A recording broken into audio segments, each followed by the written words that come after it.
Firman Tuhan itu sangat dekat kepada kita, yakni di dalam mulut dan di dalam hati kita untuk dilakukan. Welcome home bagi Bapak Ibu Saudara yang mengikuti ibadah online bersama dengan kami. Di sini kami memiliki komunitas rohani bernama Connect Group. Apabila Anda ingin bergabung bersama dengan kami, Anda dapat menghubungi call center yang tertera di layar Anda. Memberikan persembahan adalah bagian dari ibadah dan ucapan syukur atas kebaikan Tuhan. Oleh karena itu, Anda dapat memberikan persembahan dengan cara mentransfer ke nomor rekening yang tertera di layar Anda. Untuk mendukung pertumbuhan rohani Anda dapat menekan tombol subscribe YouTube GMS Kalimantan, juga memberikan like dan share kepada orang-orang yang Anda kasihi. Mari kita persiapkan tempat yang terbaik, serta hati dan pikiran yang fokus, agar kita dapat mengikuti ibadah online ini dari awal hingga akhir. Dan sebelum memulai ibadah, mari kita berdoa. Tuhan Yesus, terima kasih untuk kasih setiamu. Sebentar kami ingin memulai ibadah, biar kiranya Tuhan berikan hikmat, agar setiap kami bisa mengerti apa yang menjadi isi hatimu. Di dalam nama Yesus, haleluya, amin. Selamat beribadah, Tuhan Yesus memberkati.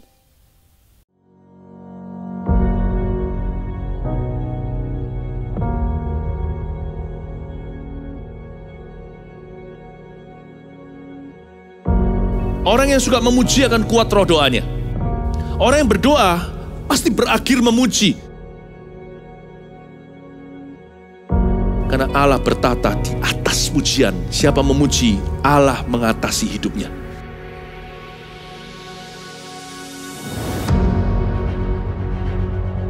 The Year of Praise, tahun pujian, menjadi sebuah petualangan yang tiada dua. Menjadi sebuah pelajaran hidup yang langsung dari Kristus. Menjadi sebuah pengalaman yang indah. Waktu kita memuji Tuhan, seluruh kerajaan itu berdiri di sampingmu. Waktu kita memuji, seluruh kerajaan Allah dan kereta-keretanya yang tidak kelihatan berkuda dan berapi-api itu berada di kanan kiri. Semakin fisik kita lemah, roh kita semakin memuji Tuhan. Semakin jasmani kita terbatas, semakin rohani kita tidak boleh dibatasi.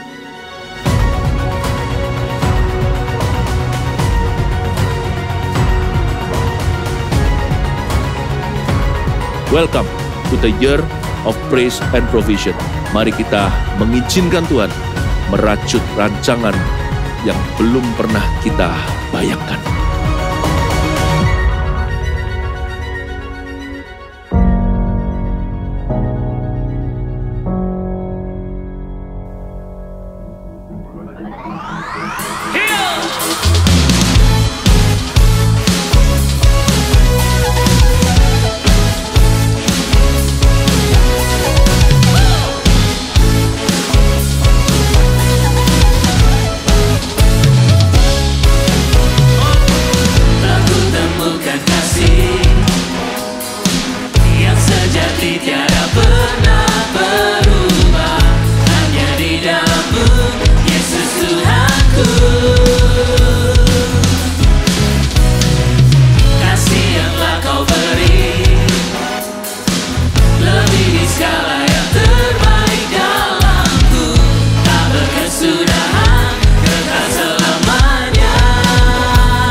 Ku bulatkan hatiku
Yesus, memuji perbuatanmu. Sungguh tiada terukur kasih setiamu. Dalam naungan sayapmu, ku mau terus menyembahmu. Kasihmu terukir di lubuk hatiku. Ku angkat tanganku Yesus, memuji perbuatanmu. Sungguh tiada terukur kasih setiamu. Dalam naungan sayapmu, ku mau terus menyembahmu. Kasihmu terukir di lubuk hatiku. Lagi angkat suaramu. Ku angkat tanganku Yesus, kami mau memuji perbuatanmu. Memuji perbuatanmu. Sungguh tiada terukur kasih setiamu. Kasih setiamu. Dalam naungan sayapmu, Terima kasih ya Tuhan. ku mau terus menyembah. Kami mau terus menyembah Kasihmu terukir di lubuk hatiku. Katakan kasihmu. Kasihmu terukir di lubuk hatiku. Kasihmu terukir. Kasihmu terukir di lubuk hatiku. Kasih tepuk tangan buat Tuhan kita yang baik. Dia Tuhan yang setia. Tuhan Yesus Allah yang setia. Kami mempersembahkan hati dan hidup kami sekali lagi dalam ibadah yang istimewa, ibadah yang luar biasa, ibadah yang spesial hari ini. Kami mau sungguh belajar merendahkan hati hidup kami sekali lagi, sehingga firman-Mu berbicara kuat, firman-Mu memberkati kami. Dan biar damai sejahtera Allah, sukacita yang daripada Tuhan terus mengalir di hidup kami. Urapi hamba-Mu, urapi jemaat-Mu. Yang sakit kami percaya kami sudah disembuhkan. Kami yang lemah dari awal kami memuji menyembah, Tuhan senantiasa melimpahkan kekuatan-Mu bagi kami. Dan biar firman menjadi makanan rohani yang menguatkan kami sekali lagi. Terima kasih ya Tuhan. Di dalam nama Tuhan Yesus Kristus kami sudah berdoa dan kami sudah mengucap syukur. Jemaat yang siap diberkati dan tentunya hidup kita senantiasa jadi berkat. Bersama dengan saya yang percaya, sama-sama kita berkata amin, amin. Silakan duduk. Oke, Anda yang di rumah yang tadi mungkin ikut berdiri, ikut menyembah, memuji, sama-sama kita persiapkan hati yang terbaik bagi Tuhan. Oke, shalom semuanya yang di rumah. Dengan iman saya melihat lambaian tangan Anda, orang-orang yang senantiasa haus dan lapar akan Tuhan. Ya, pada saat ibadah ini diselenggarakan, diadakan, kami semua di tempat ini terus semangat, kami terus bersukacita. Ya, dan kami terus belajar dan berusaha untuk memberi yang terbaik, yang tentu pertama buat Tuhan, tentu juga buat jemaat dimanapun Anda berada. Doa kita tidak boleh berhenti. Situasi pandemi ini kita harapkan segera berakhir, tentu dengan waktu dan proses yang Tuhan kehendaki, bukan dengan cara dan kehendak kita. Dan biar teman-teman, keluarga atau sahabat kita yang hari mungkin sedang mengalami sakit penyakit, baik yang terpapar positif COVID-19 ataupun yang bukan, saya dari tempat ini berdoa dalam nama Yesus terjadi kesembuhan. Termasuk Anda yang melihat tayangan ini pada saat Anda mungkin sedang lemah, kondisi fisik Anda mungkin sedang terganggu. Saya percaya bilur-bilur Yesus, darah Yesus telah menyembuhkan Anda semua. Amin. Baik, kita buka sama-sama di dalam 2 Timotius pasal yang pertama. Ayat yang ke-13 sampai di ayat yang kedua. 2 Timotius pasal pertama di ayat yang ke-12 saja ya, langsung lompat di ayat yang ke-12. 2 Timotius pasal pertama ayat yang ke-12. Oke. Ini adalah surat Paulus kepada Timotius, anak rohani yang dia mentoring, yang dia ayomin, yang dimuridkan oleh Paulus. Itulah sebabnya aku menderita semuanya ini. Ya. Tetapi aku tidak malu. Paulus sedang jujur, Paulus sedang terbuka kepada Timotius, anak rohani yang dia muridkan, bahwa di dalam perjalanannya mengiring Kristus, perjalanannya dalam melayani Kristus pun ada penderitaan, ada proses, ada beban, ada tekanan bahkan. Ya, tapi Paulus berkata, aku tidak malu. Tentu kita sebagai anak Tuhan, orang percaya, bahkan kita semua yang dipanggil menjadi pelayan-pelayan Tuhan, tentu seringkali kita menghadapi sebuah proses keadaan yang tidak mengenakan. Bahkan hari-hari ini terbuka lebar kesempatan untuk kita tidak lagi sungguh-sungguh melayani Tuhan. Ya, ada banyak alasan untuk kita tidak lagi melayani seperti sedia kala, dengan rasa nyaman dan lain sebagainya. Kita punya alasan untuk tidak bisa lagi datang ke gereja untuk beribadah. Kita punya banyak segudang alasan untuk tidak kita lagi melayani Tuhan seperti sedia kala. Termasuk Anda yang belum melayani Tuhan. Situasinya belum memungkinkan. Aku ini lagi bergumul dengan pekerjaan, dengan ekonomi, keuangan, dan lain sebagainya. Tapi hari ini kita mau belajar dari seorang rasul yang bernama Paulus. Sekalipun dia mengalami sebuah penderitaan, dia mengalami satu proses keadaan yang sulit, dikatakan aku gak malu. Paulus bahkan pernah menulis satu kalimat di surat yang lain. Janganlah kerajinanmu kendor, biarlah rohmu menyala-nyala dan terus melayani Tuhan. Saya belajar dari kehidupan Paulus ini luar biasa. Orang yang tidak gentar, orang yang tidak pernah menyerah, orang yang tidak pernah padam semangat dan spiritnya. Ya, makanya beberapa minggu yang lalu saya juga adakan pertemuan para pemimpin Komsel, pemimpin CG.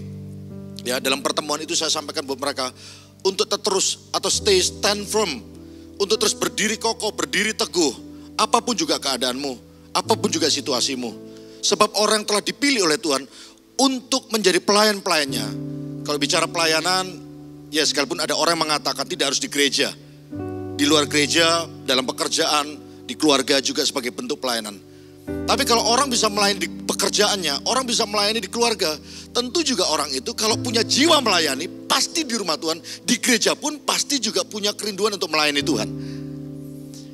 Orang yang hati atau karakternya itu seorang pelayan, seorang hamba, seorang yang punya jiwa melayani, dimanapun orang itu ditempatkan, dimanapun orang itu berada, pasti kerinduannya untuk melayani tinggi dan sangat kuat. Makanya Anda kalau mengaku diri sebagai pelayan Tuhan di gereja, tapi kalau di luar gereja hati Anda tidak menjadi seorang hamba, atau hati Anda tidak pernah melayani keluarga Anda, saya rasa Anda belum disebut sebagai pelayan yang sebenarnya. Anda belum disebut sebagai pelayan yang sejati. Anda bisa hebat di dalam gereja, tapi di luar rumah Tuhan, di pekerjaan, di kantor, Anda tidak sungguh-sungguh punya jiwa melayani. Anda suka dilayani, padahal Tuhan sendiri berkata, kalau engkau mau dikatakan besar, bahkan menjadi yang terbesar, seperti yang Yesus teladankan, aku datang di dunia bukan untuk dilayani. Tapi Yesus berkata, aku datang untuk melayani. Dan orang yang punya hati melayani, saya percaya, orang itu tidak akan pernah menyerah dengan tantangan apapun yang Tuhan izinkan di dalam hidupnya. Halo, apalagi kalau motivasi kita melayani itu benar adanya. Ya, orang itu kalau motivasi melayani benar, saya percaya, resiko dan tantangan apapun juga yang terjadi, orang itu tidak akan pernah mudah menyerah. Contohnya Paulus, ya, dia tahu bahwa semua yang dia perbuat, dia tahu semua yang dia lakukan semata-mata untuk Tuhan yang paling utama. Ketika Paulus menjadi seorang hamba, menjadi seorang rasul, dia merintis gereja, membangun jemaat, kadang disalah mengerti, ya, kadang mungkin difitnah, ada waktu diizinkan dia kelaparan dan lain sebagainya. Kita tahu bagaimana kisah Paulus mengalami proses penderitaan yang begitu hebat. Coba kalau kita jadi Paulus, mungkin bertanya-tanya, jangan-jangan aku ini salah panggilan. Jangan-jangan memang Tuhan tidak menempatkan aku sebagai seorang rasul. Banyak orang hari ini ketika melayani Tuhan, dipenuhi dan diliputi dengan keraguan-keraguan dan kebimbangan. Saya percaya Tuhan itu tidak pernah salah memilih. Ya, Allah kita adalah Allah yang tepat sasaran ketika memilih seseorang menjadi alatnya, menjadi pelayannya. Tuhan yang memilih, Tuhan juga yang pasti menyertai. Situasi ini pasti banyak hamba-hamba Tuhan, pendeta, gembala-gembala yang juga mungkin bimbang di situasi yang sulit. Ya, belum lagi untuk menghidupi keluarga dan sebagainya. Hamba Tuhan yang sejati tidak boleh mengasihani diri sendiri. Hamba Tuhan yang tulen tidak boleh hanya mementingkan keluarga dan dirinya sendiri. Saya percaya hari-hari ini para hamba-hamba Tuhan, pendeta, gembala-gembala juga sedang dimurnikan oleh Tuhan. Halo, amin. Bagaimana di tengah-tengah sulit ini, para hamba-hamba Tuhan, pemimpin-pemimpin gereja harus stand firm, terus berdiri kuat, berdiri kokoh. Bukan cuma untuk menguatkan dirinya sendiri saja, tapi hamba Tuhan yang sejati, yang sebenarnya, dia juga harus punya kemampuan, kekuatan untuk menguatkan orang-orang yang dia pimpin. Ini gak mudah. Tapi saya percaya orang yang berjalan dalam pengurapan Tuhan, orang yang sadar bahwa orang yang melayani Tuhan, yang telah dipilih oleh Tuhan, pasti hidupnya disertai. Orang ini tidak akan pernah kendor untuk menguatkan orang-orang dia pimpin. Bagaimana dengan Anda yang di rumah? Ya, yang menonton tayangan ini lewat online, lewat YouTube dan lain sebagainya. Ketika Anda mendengar khotbah saya hari ini, pastikan Anda adalah orang-orang yang tough, orang-orang yang kuat, orang-orang yang stand firm, berdiri kuat, berdiri kokoh. Apapun juga yang engkau sedang hadapi.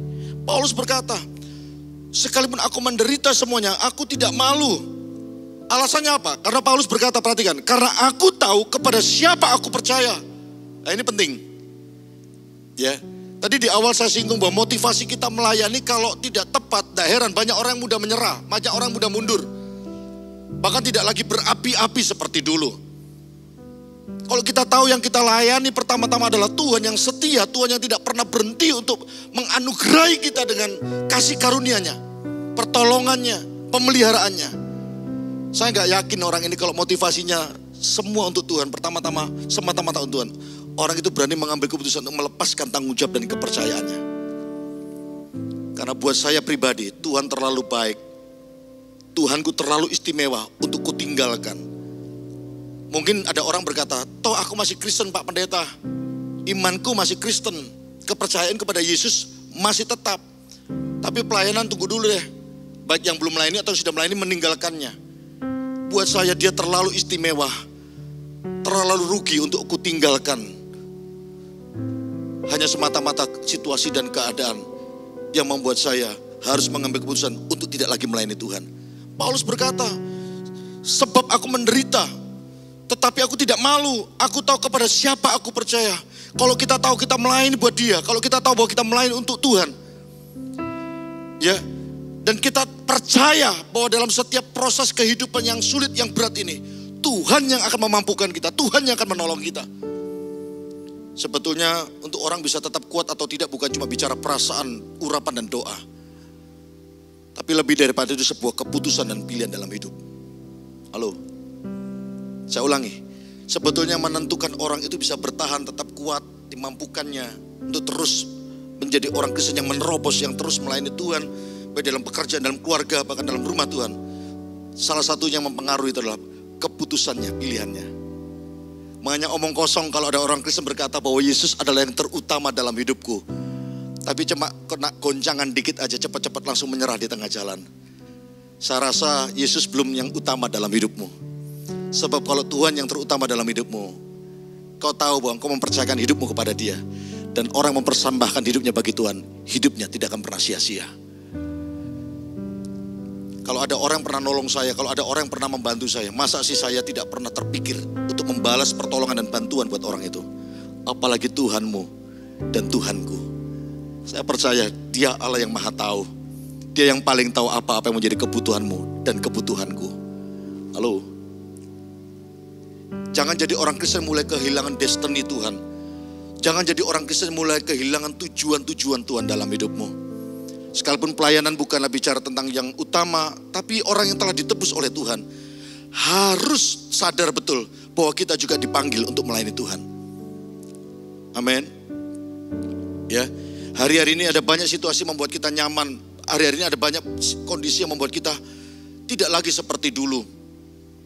Makanya bulan Februari ini dibuka kesempatan untuk jemaat lewat Servolution. Ya, yang belum melayani terlibatlah dalam pelayanan. Mungkin sebagian, Pak saya pengen melayani. Mungkin sebagian berkata, pengen aku terlibat. Tapi keadaan tak memungkinkan saya untuk datang ke gereja. Termasuk Anda yang mungkin sudah berumur. Kata siapa Anda di rumah juga tidak bisa terlibat pelayanan. Sekarang online, ya beberapa teknologi yang dibuat untuk ministry-ministry tertentu. Anda bisa menawarkan diri. Sebetulnya segala sesuatu dimulai dari yang namanya kemauan dan kerinduan. Halo. Ya, jangan sampai situasi keadaan yang sedang membatasi kita membuat kita akhirnya tambah memilih untuk menjauh dari Tuhan, menjauh dari sebuah panggilan dan pelayanan. Semuanya kembali kepada kemauan dan kerinduan kita yang kuat. Selama kemauanmu kuat, selama kerinduanmu tinggi, saya percaya kesempatan selalu terbuka lebar bagi orang-orang rindu mempersembahkan hidup yang terbaik bagi Tuhan. Amin. Izinkan saya mengingatkan kembali kepada jemaat di masa-masa pandemi ini. Jadilah terus orang Kristen yang berapi-api bagi Tuhan. Khotbah saya bukan cuma sekedar menyemangati, tapi firman itu selalu mengingatkan setiap kita. Jangan sampai kerajinanmu kendor, dan biarlah rohmu menyala-nyala kata Tuhan, dan teruslah melayani Tuhan. Jangan sampai di situasi ini justru menggerogoti semua potensi dan talenta Anda, yang seharusnya makin hari makin berbuah, makin hari makin berkembang. Jangan salah sangka dengan khotbah saya. Dipikir Anda sedang dipaksa, seolah-olah kayak dipengaruhi dan sebagainya. Saya punya sifat tidak suka memaksa orang. Ya, saya punya sifat tidak suka menekan orang. Ikut Tuhan melayani tidak boleh karena paksaan. Tapi izinkan firman ini kembali mengobarkan hatimu. Setiap kita umat yang telah ditebus oleh Tuhan. Jangan pasif, jangan berdiam diri. Jangan terus tinggal dalam zona kenyamananmu. Cari tahu, bangun kemauanmu kembali. Bangun kerinduanmu kembali untuk melayani Rajamu di atas segala raja. Tuhanmu di atas segala Tuhan yang telah menebus hidupmu dan hidupku. Come on.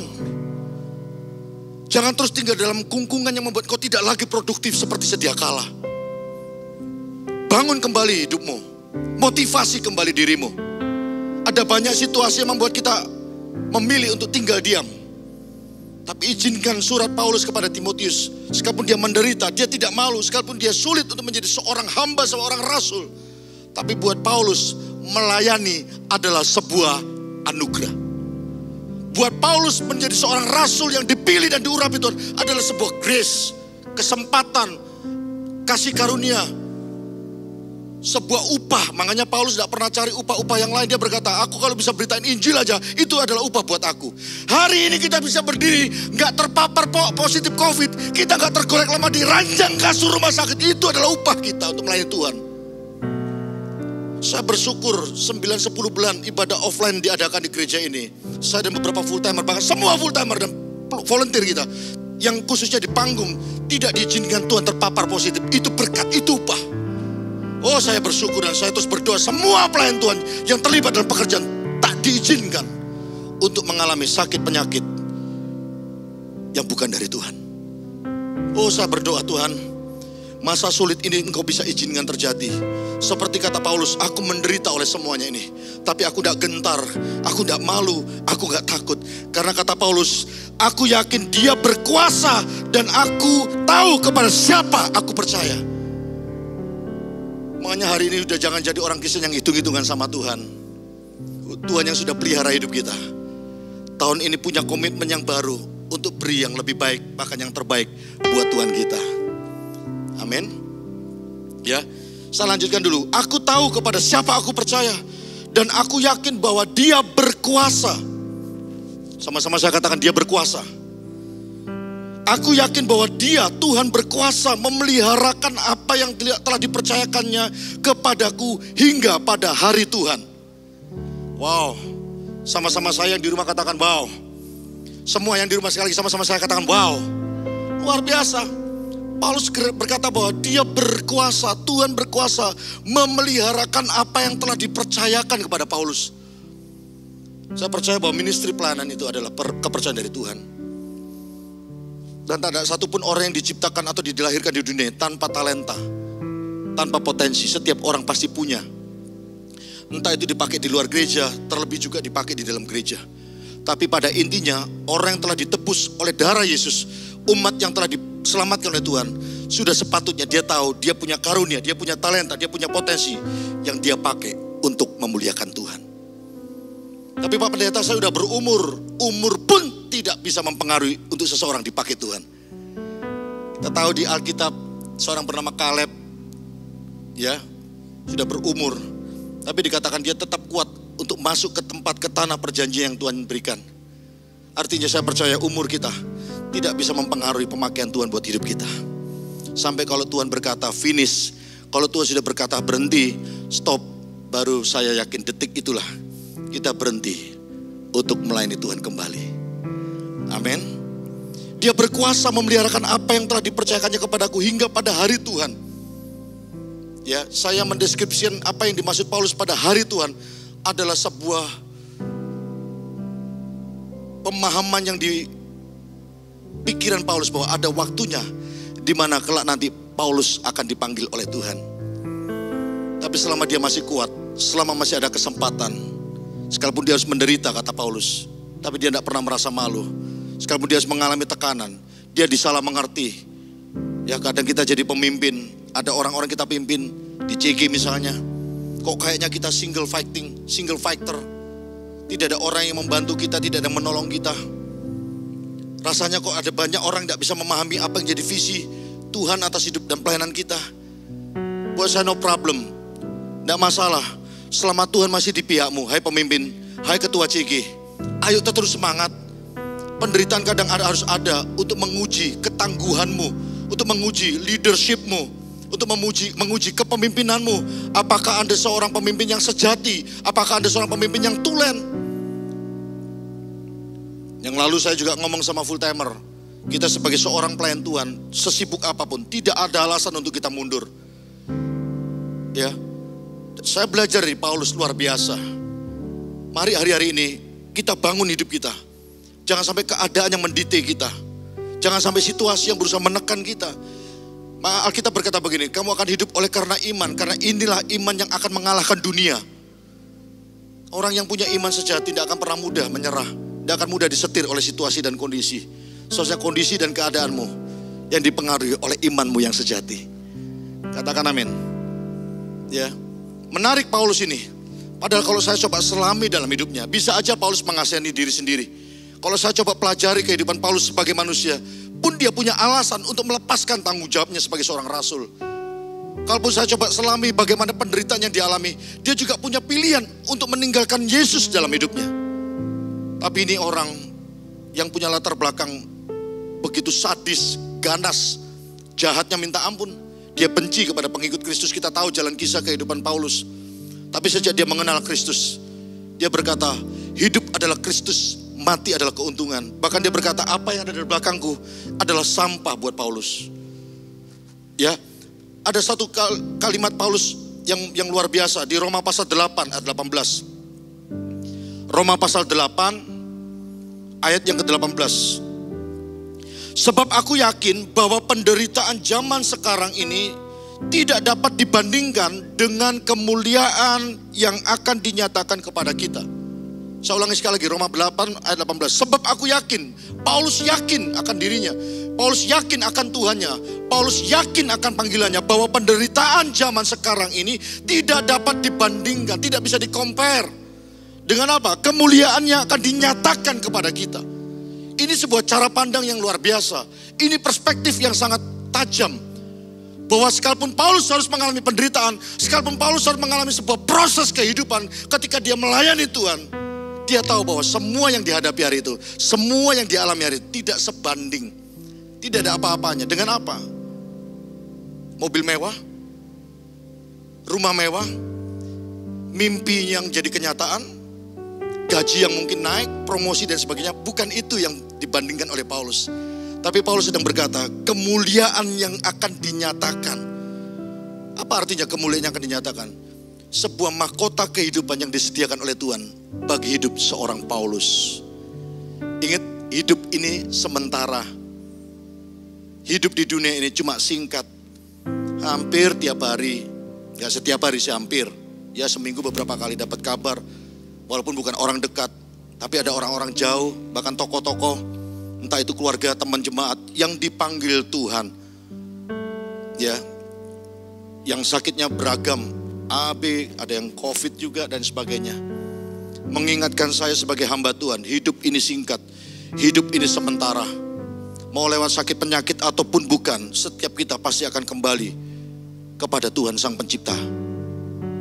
Tapi sebelum semuanya itu terjadi, sebelum hari Tuhan itu tiba, kata Paulus, dia percaya kepada siapa yang mempercayakan di dalam pelayanan, dalam panggilannya.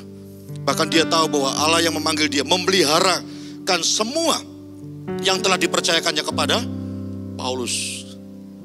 Makanya hari-hari ini di tengah-tengah situasi yang berat, yang sulit ini, saya mendorong untuk seluruh jemaat berdiri teguh di atas fondasi imanmu kepada Kristus.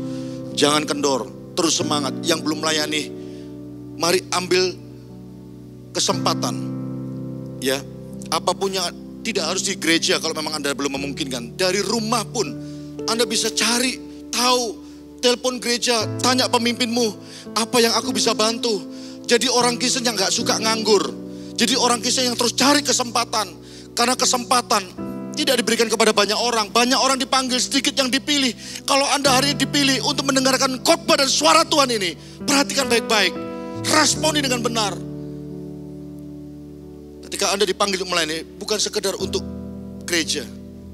Saya sejak kenal Tuhan pertama kali sampai detik ini, saya tahu yang saya lakukan semata-mata bukan untuk manusia, bukan untuk organisasi. Saya tahu yang saya kerjakan semuanya untuk Tuhan.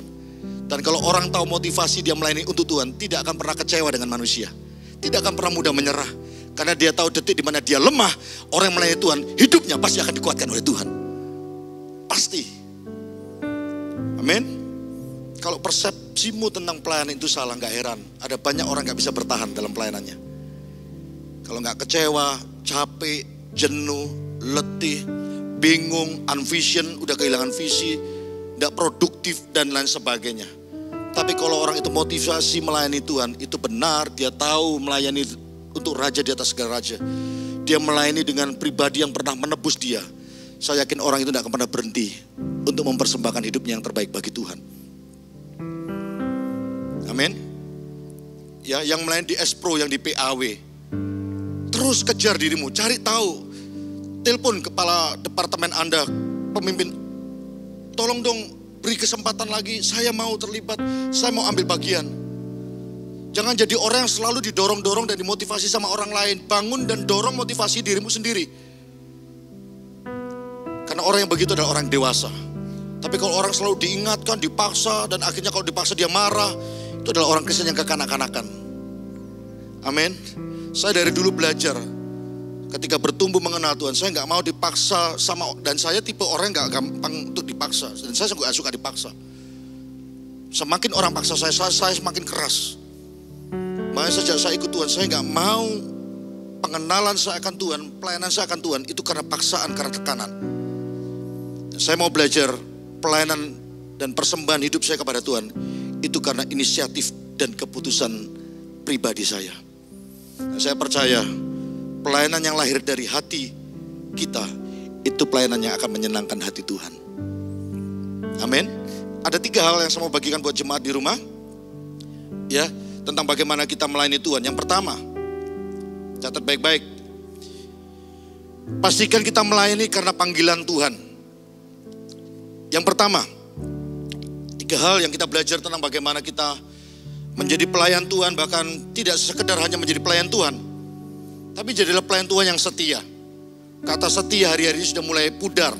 Pelayan Tuhan, hamba Tuhan yang setia. Ya, orang-orang yang bekerja dengan setia itu mulai pelan-pelan mulai tergerus. Makanya waktu dan situasi yang akan terus menguji kita untuk bisa mendapati orang-orang yang setia. Makanya saya juga rindu, saya tidak berani mengatakan bahwa saya sudah jadi hamba Tuhan dan pelayan yang setia. Jangan ada satupun orang yang berani mengatakan, aku ini udah setia di KMS, aku di gerejaku setia, di CG setia. No, terlalu cepat, terlalu dini. Jangan kau menilai dirimu setia sampai nanti kita pulang ketemu muka dengan muka kepada Bapa kita di sorga. Dan biar perkataan itu keluar dari mulut Tuhan sendiri. Hai hambaku yang baik dan setia. Amin. Dan yang poin pertama yang kita sama-sama belajar adalah, mari kita melayani karena kita sadar bahwa pelayanan adalah sebuah panggilan Tuhan. Dan kalau kita tahu dan kita sadar bahwa melayani adalah sebuah panggilan Tuhan, sudah seharusnya orang-orang telah ditebus oleh Tuhan, tidak lagi lari dari panggilannya. Ya, saya punya 2 anak. Bayangin kalau anak kita ini dipanggil berkali-kali nggak dengar, atau pura-pura nggak dengar, atau bahkan dengar sih tapi jawabnya cuma asal-asalan. Ya, dipanggil namanya gitu, anak saya besar misalnya Joe, yang kecil nama Noni. Ya dia dengar sih tahu jawabnya Anda bisa bayangin sebagai orang tua. Atau kita manggil teman kita deh, bro, Pertama nggak nyaut, bro, kedua nggak nyaut, yang ketiga nyautnya nggak ya langsung datang lagi. Tapi tetap di tempat nggak bergerak. Bagaimana perasaan Anda? Demikian juga orang-orang hari ini dipanggil Tuhan untuk melayani Tuhan. Jangan pura-pura nggak dengar bro, nanti nggak dengar betulan, hatimu udah mengeras, sulit untuk melayani Tuhan di kemudian hari. Tapi hari ini selama ada panggilan Tuhan yang mulia, ada sebuah kesempatan Tuhan manggil kita, ayo beri hidupmu, apapun juga bentuk, cari tahu talentamu, cari tahu potensimu di mana. Sebelum masa pandemi ini Servolution kita buat begitu heboh. Hari ini kita nggak ada kesempatan, terbatas. Tapi lewat media sosial, panggilan Tuhan untuk kita melayani tetap dikumandangkan. Servolution pun tetap digelar. Beberapa prosedur MSJ dan sebagainya tetap diadakan. Bahkan tahun lalu saat dimana saya melayani MSJ, khususnya pelajaran baptisan Roh Kudus, sekalipun pelayanan cuma lewat online, orang dijamah Tuhan loh. Orang alami bahasa roh. Ya, orang alami lawatan dan lain sebagainya. Dari situ saya melihat bahwa keadaan ini tidak akan pernah bisa menghambat pekerjaan Tuhan tetap bekerja. Halo. Amin. Itu yang membuat saya antusias untuk melihat bahwa kuasa Tuhan tetap bisa bekerja. Orang yang sakit bisa tetap disembuhkan. Orang yang lemah tetap bisa mengalami kekuatan. Makanya kita bersyukur Gereja Mawar Saron terus jadi gereja yang mempersiapkan diri. Baik sebelum masa sulit ini, sebelum masa pandemi ini, sampai masa-masa ini. Terus kita berbenah diri. Terus berdoa minta hikmat sama Tuhan. Terus mengembangkan inovasi. Artinya apa? Kami pun terus mempersembahkan yang terbaik buat Tuhan. Dan berikutnya juga buat jemaat. Kalau Anda di rumah mengikuti ibadah online gak sungguh-sungguh, gak fokus, gak serius. Aduh, kebangetan Anda. Beneran. Kita di sini betul-betul ini pelayan-pelayan yang lagi duduk semua yang melayani. Mereka bayar harga loh. Anda gak tahu udah berapa jam kita mempersiapkan semuanya demi Anda. Bukan saya mau hitung-hitungan. Tapi kalau Anda tidak bisa memanfaatkan, menikmati dengan baik, Anda rugi. Ayo serius, ayo sungguh-sungguh. Semuanya ini dibuat untuk memperlengkapi, menguatkan Anda. Ya, sekalipun dari pemerintah, aktivitas di luar rumah Sabtu dan Minggu tidak boleh dengan sembarangan, ada pembatasan di sana sini. Bukan berarti Gereja Mawar Saron, khususnya Balikpapan, berdiam diri. Terus memikirkan gimana supaya jemaat, murid Tuhan, domba Tuhan bisa mendapatkan makanan rohani yang terbaik.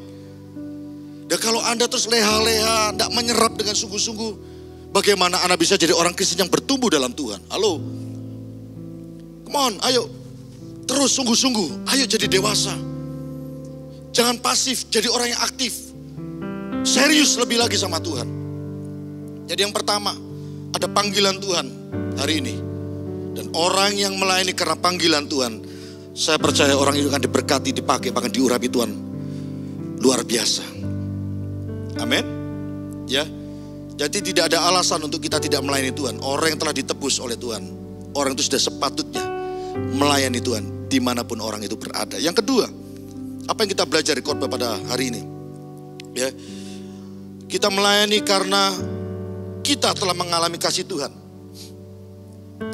Orang yang sudah merasakan dan menikmati bahkan menerima kasih Tuhan, saya yakin kalau orang itu boleh jujur dan boleh disadarkan, kasih itu gak boleh berhenti sampai di hidup orang itu. Tahu gak kenapa kita melayani? Tahu gak kenapa kita jadi ketua CG? Kita jadi pelayan ini, pelayan itu. Karena satu hal, kita sudah mengalami kasih Tuhan yang besar di hidup ini. Dan sudah sepatutnya kasih itu kita bagikan kepada sesama kita. Tentu pelayanan pertama-tama harus kita berikan kasih kita kepada Tuhan.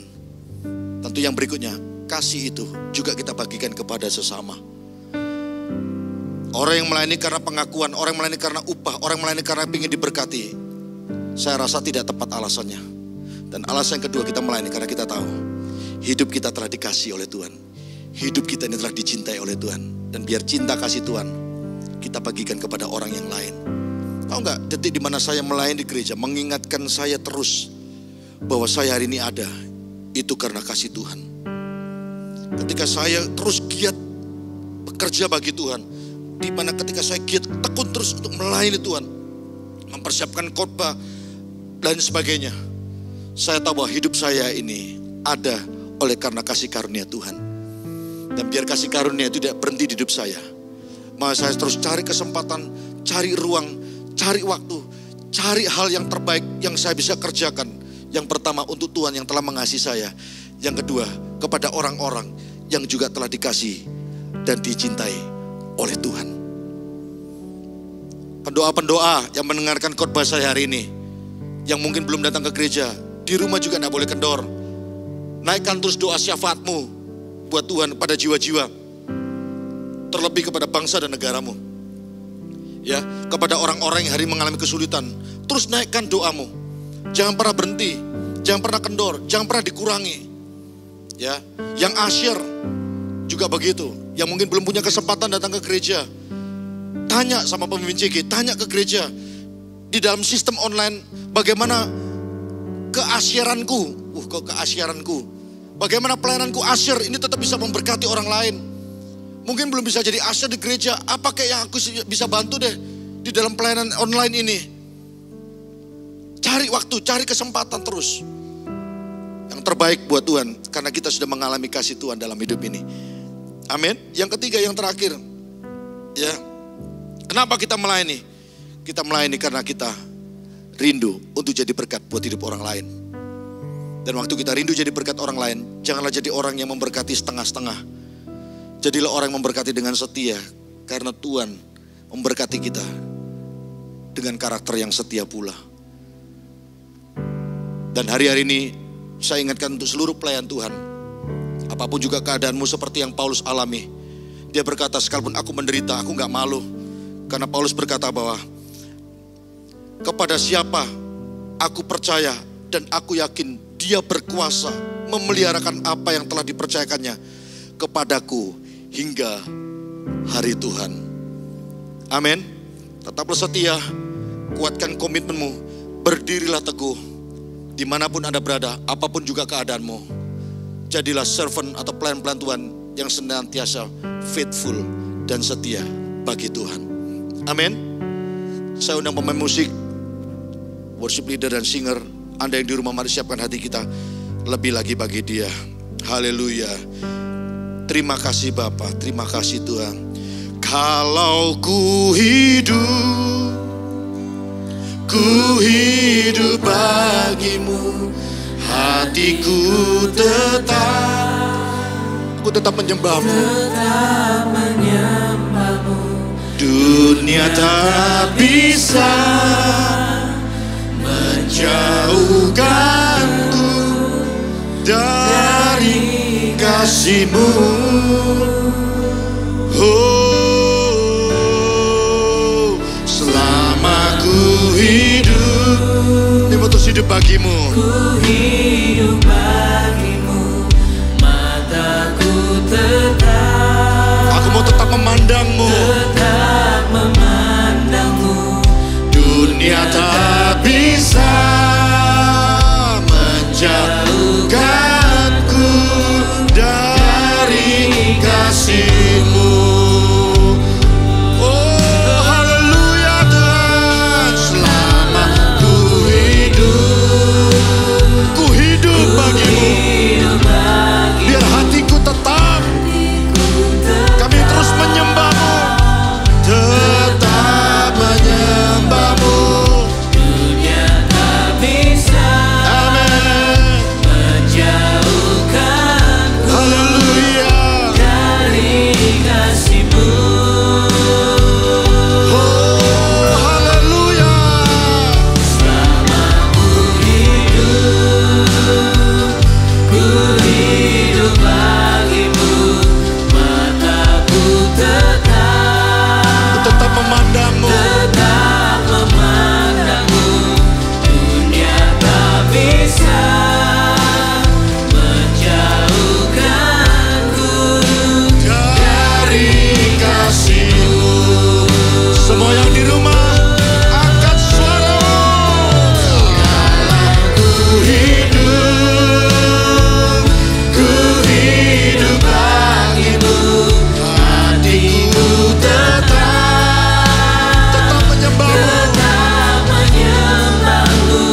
khotbah hamba-Mu hari ini boleh membangkitkan iman dan semangat, bahkan gairah untuk seluruh jemaat-Mu dimanapun mereka berada.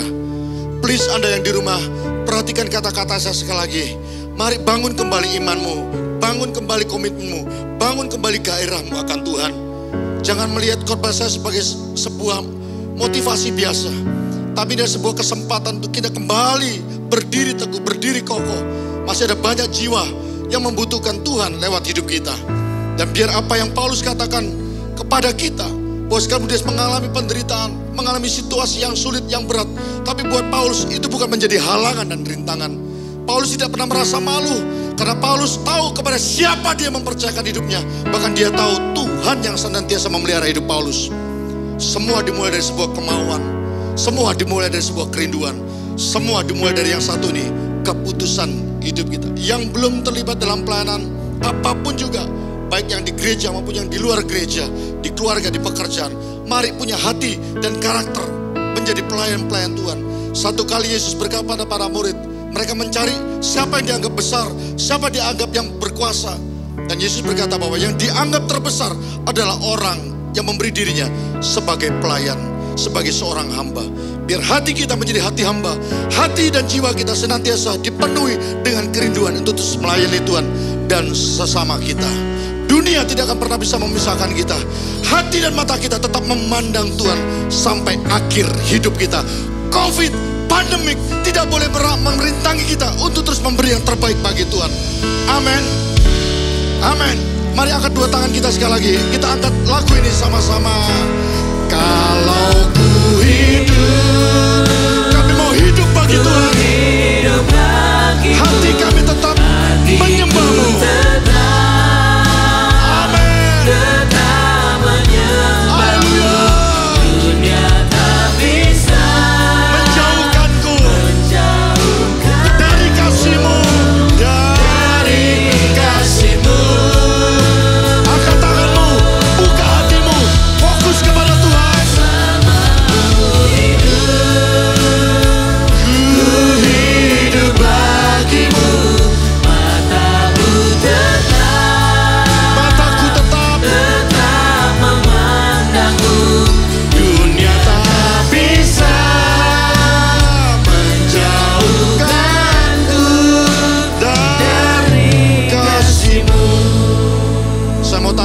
Dari tempat di mana Anda mengikuti ibadah ini, Anda yang rindu untuk membangkitkan iman, pengharapan dan komitmenmu kembali, angkat tanganmu di tempat, saya berdoa di tempat ini.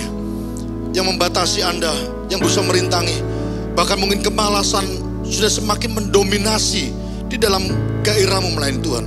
Hari ini saya berdoa dalam nama Yesus. Angkat tanganmu di tempat, dua-dua. Biar hari ini kasih Allah melawatmu sekali lagi. Kasih yang mula-mula kembali kuat atas hidupmu. Kesuaman aku tolak dalam nama Yesus. Roh yang tawar, yang dingin, yang tidak lagi mementingkan pekerjaan Tuhan, aku hardik, aku usir di dalam nama Yesus. Biar kerinduan, gairah yang kuat, antusias itu kembali lahir di dalam hatimu dan spiritmu, dalam rohmu. Di dalam nama Tuhan Yesus, tetap angkatlah kedua tanganmu.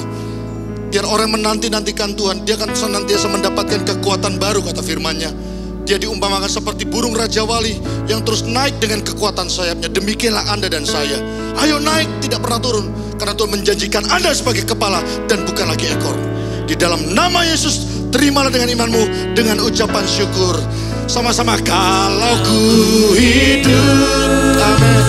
Ku hidup bagimu. Haleluya. Hatiku tetap.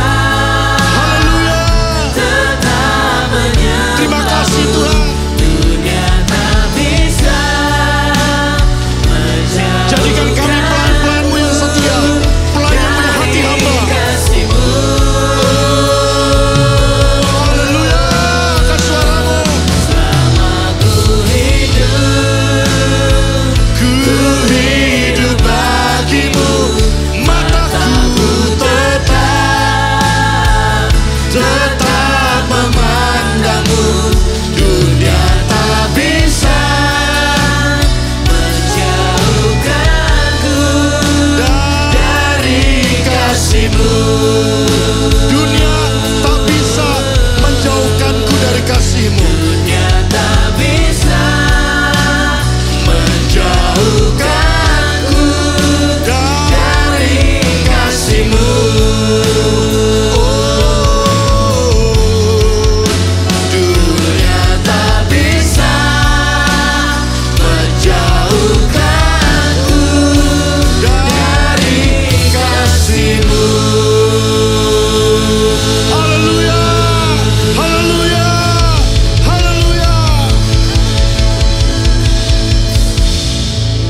menyembahmu, mataku tetap memandangmu.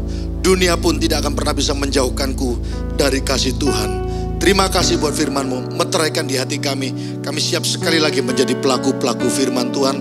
Karena dengan demikianlah kami disebut sebagai orang yang bijaksana, yang membangun rumahnya di atas batu yang teguh. Kita akan akhiri ibadah. Mari sama-sama kita kembali komitmen untuk terus sungguh-sungguh kepada Tuhan. Lebih serius lagi, lebih mengasihi Tuhan, bahkan lebih mengasihi dunia ini. Angkat kedua tanganmu yang di rumah. Terimalah berkat damai sejahtera dari Allah Bapa kita yang di sorga. Terimalah juga cinta kasih Tuhan dan cinta kasih saya dari tempat ini kepada jemaat dimanapun Anda berada.